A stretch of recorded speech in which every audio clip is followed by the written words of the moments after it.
Hi, welcome to Fort Steele Heritage Town. Today we're in Jack Corrigan's harness shop, and I'm going to be showing you how to make a little bracelet, and we're going to do some tooling on it too. The tools we're going to need to do this are a scribe or an awl of some sort to leave all your marks, a hole punch, an English point or some kind of cutting tool for you to cut the tips of your leather, a pair of dual scribes so I can mark the center of my leather, a number 2 edger to edge my leather, a rawhide mallet, which we explained in the last video here in Jack Corrigan's harness shop why we use rawhide mallets, not to damage our tools. Here I have a rivet setting and a snap setting set. And for hardware, I have 4 pieces to make 1 snap. We have our anvil. We also have some tools for the tooling later. Let's get started.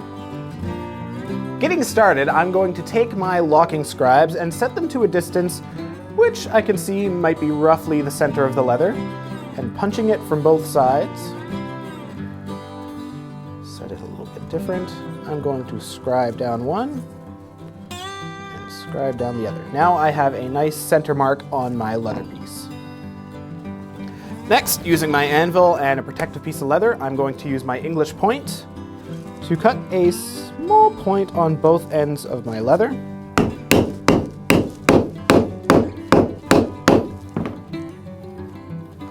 There's one.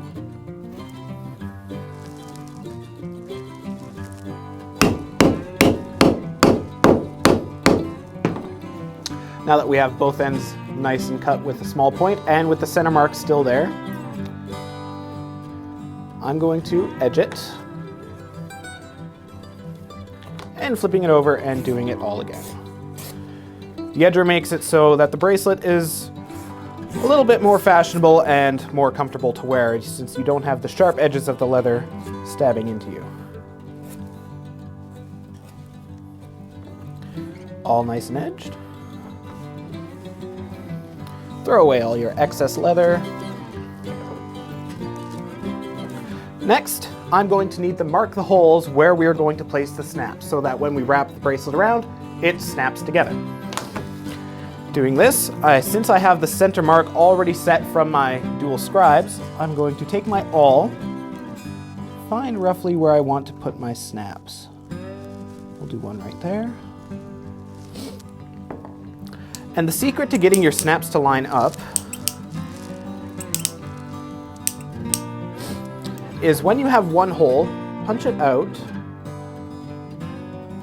right there.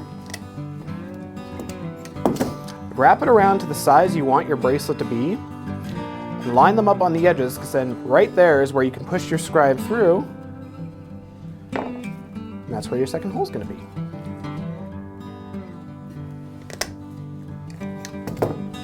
There's both holes for our bracelet. Since we've just edged and punched our holes, I'm going to burnish the sides of the leather.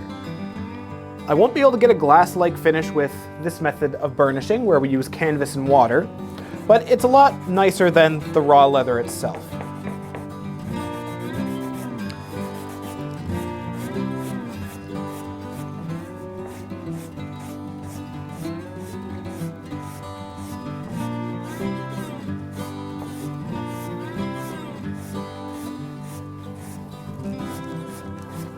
And if you would like to take a look, you can see that the burnished edge is a lot smoother and pressed in than the unburnished edge, where the grain of the leather is still somewhat sharp.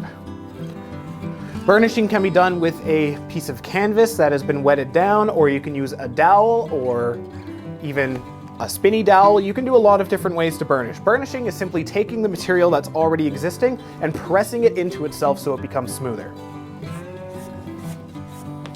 Do the other side.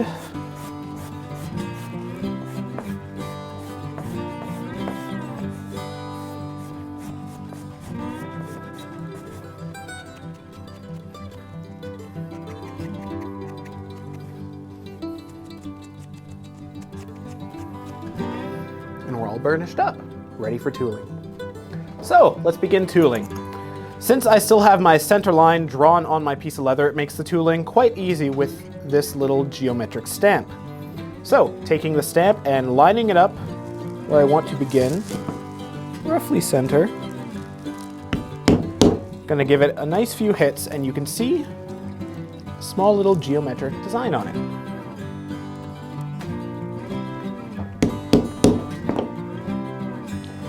The next stamp will be set just ahead of it.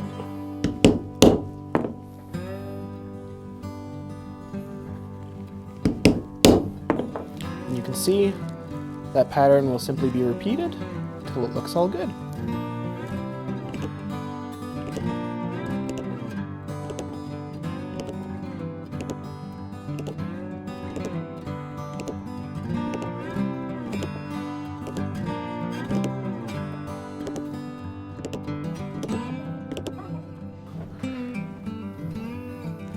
Now that the center line of the leather is complete, I can decide whether I want to continue my tooling onto the side and finish with the cams, or just leave it as one nice piece in the center.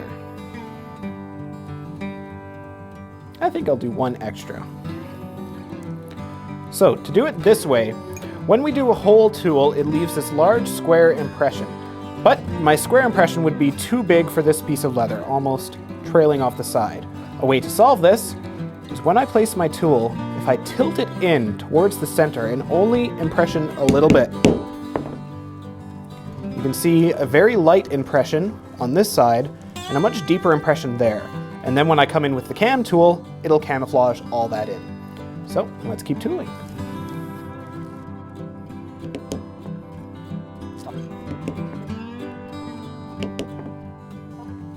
Where did my tool go? Gently tap to set the rivet.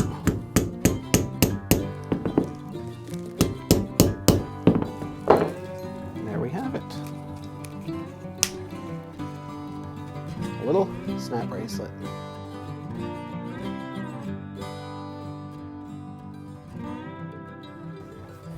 Thanks for joining me today in Jack Corrigan's Harness Shop. If you try making your own leather bracelet at home, please tag us on Instagram at Fort Steele Heritage Town. Have a good one.